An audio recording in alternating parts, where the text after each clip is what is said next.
We've come to this planet looking for intelligent life. Oops, we made a mistake. We're happy to be in America. Don't ask for a green card. Let's be honest, we have never gotten over the heartbreaking passing of comedy genius Robin Williams in 2014. In the months preceding his death, the actor had faced serious professional and personal challenges that apparently were too much for Williams. Emotional and vulnerable. Unable to deal with problems piling up one after another, Robin decided to end it all, without even leaving a note. Some rushed to make simple conclusions about drugs and depression as the main reasons behind the actor's suicide, but the whole story has turned out way more complicated than it initially seemed. We got some news during the show that Robin Williams has passed away. Today, we take a look at the events in the life of Hollywood favorite Robin Williams that led to his suicide. Robin Williams got famous in his 20s.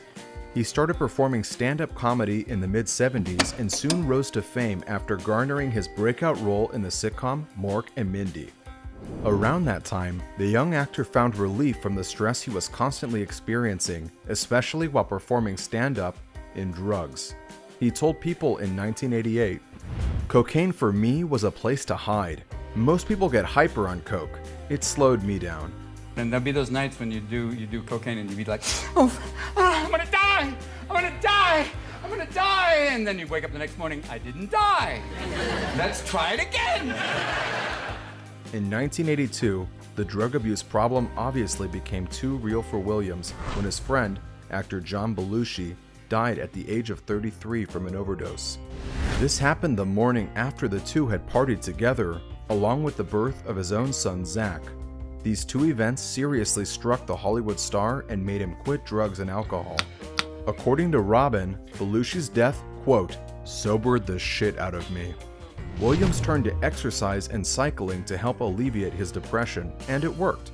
The actor stayed sober for 20 long years, but the addiction never went away. The Good Morning Vietnam star was always candid about his long-term battle. He said in one of the interviews, "It's addiction, not caused by anything, it's just there. It waits. It lays in wait for the time when you think, it's fine now, I'm okay. Then, the next thing you know, it's not okay." Williams seemed to be doing perfectly well even despite the stress associated with a bunch of changes in his life. In 1989, he married Marcia Garces following his divorce from the first wife, the mother of his first child. The marriage with Garces, who had previously been the nanny to Robin's son Zach, lasted for 19 years. No matter the whirlwind of events and circumstances around him, Williams continued working hard and earned the recognition of not only a brilliant comedic, but also a dramatic actor. It would be fair to say that for Williams, comedy and drama came side by side.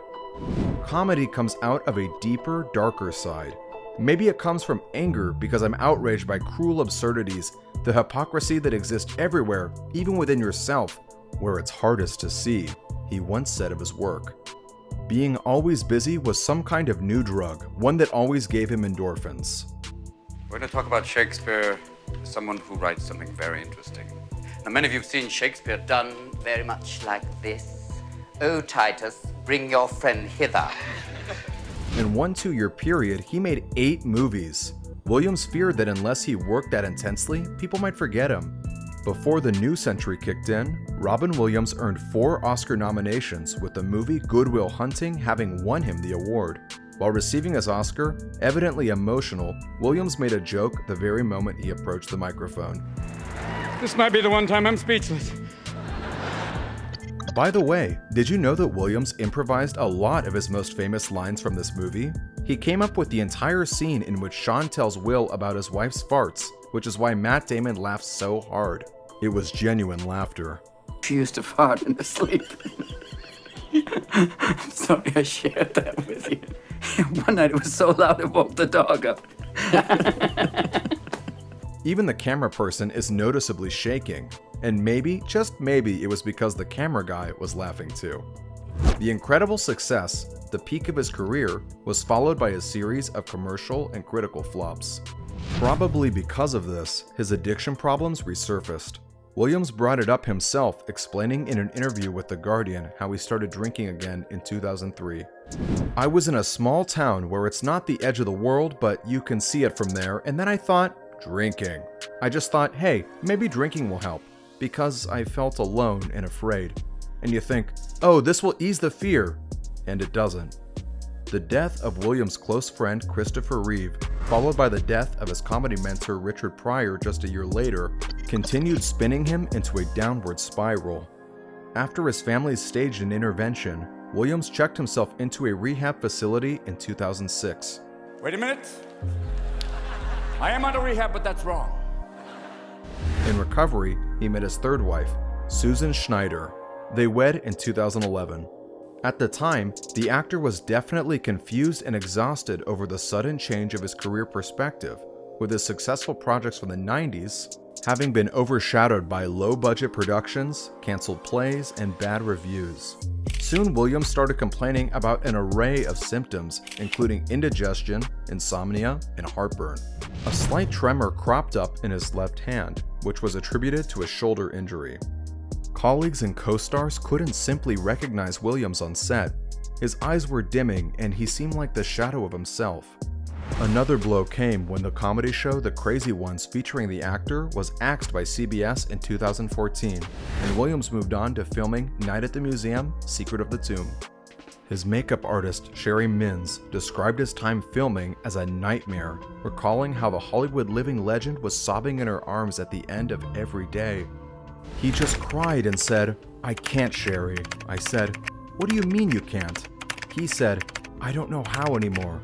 I don't know how to be funny."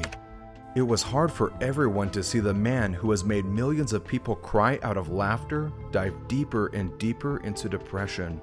In May 2014, Williams was finally given the explanation for his deteriorating health when he was diagnosed with Parkinson's disease.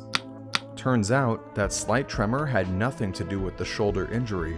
It is also well known that aside from motor functions, Parkinson's disease at some point impairs cognition. According to the biography released after the actor's death, this news came as a horrifying realization of one of Robin's biggest fears. His longtime friend, comedian Billy Crystal, admitted he could see how scared Williams was. In a 1991 interview with Playboy, Robin discussed that latent fear 2 decades before it would touch him personally. "There's that fear. If I felt like I was becoming not just dull but a rock, that I still couldn't spark, still fire off or talk about things. If I'd start to worry or got too afraid to say something. If I stopped trying, I'd get afraid." Thus, a fear that turned into reality generated even bigger fear. His widowed wife described his condition of the last months in an article she wrote for the journal Neurology titled, "The Terrorist Inside My Husband's Brain."